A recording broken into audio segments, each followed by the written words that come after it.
Recuerden que cuando hablamos de técnicas de microfonía y hablamos sobre bombo, yo les recomendaba que mientras más adentro, menos contaminación y más ataque.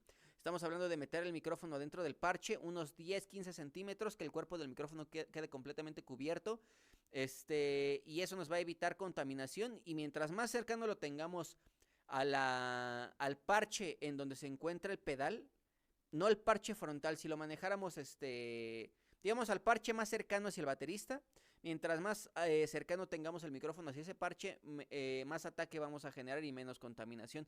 Yo recomiendo más o menos meter unos 15 centímetros, 10 centímetros, para justo que estos procesos de postproducción sean más fáciles.